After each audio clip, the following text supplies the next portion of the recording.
solamente en parte. Si paralizamos todo tampouco me parece moi ben. Me parece moi ben tomar medidas, pero paralizar todo, pechar todo, cortar así polo sano, non. Tomar medidas sí, para prevenir, pero con cortar solamente a xente vai xuntar nas casas. Tampouco sei que se arregla moito con eso.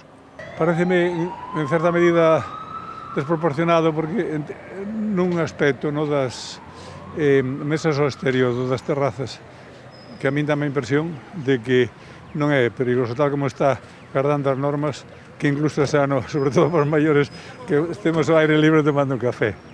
En ese sentido, no resto, pois, creo que teñen que facerlo porque, dadas as circunstancias, mellor é prever que lamentar.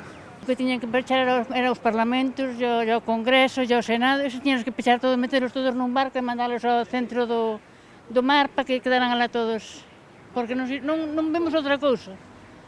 Temos que ser un pouquiño, o sea, que estamos, creo que nos venderon unha moto antes de fabricala. A min pareceme ben, me parece unha medida axeitada porque o contagio, aínda que se frenou coas restriccións anteriores, todavía temos moitos casos activos aquí na cidade e nas outras cidades galegas xa vedes o que está pasando, que está aumentando bastante. Entonces, pareceme unha medida axeitada. É unha pena para os hosteleiros, é un problema grande para eles, pero creo que o problema do virus é máis grande que todo eso. Unha exageración.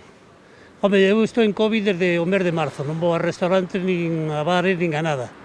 Pero me parece unha exageración lo que está haciendo. En primer lugar, porque tiene que pensar la economía de esta gente que le da un bajón tremendo. O sea, la mayoría de ellos tienen que cerrar y no abrir más, me supongo. Porque es muy, muy fuerte lo que está haciendo. Pero bueno, es cosa de que dicen... No se sabe cómo luchar esto, no saben ni ellos ni lo sabemos nosotros. Estamos todos en dudas, e todos son dudas.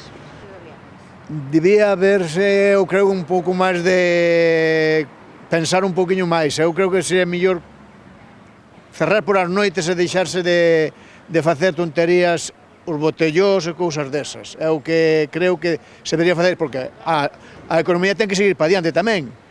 O peligro témolo no virus, pero tiña que ser máis o asunto de seguir para diante a economía, entonces o cerrar un pouco por a noite, restringir a noites para a juventud, precisamente a juventud que quizá sea máis responsabilidade deles que a xente maior que é responsable por estar na casa xa.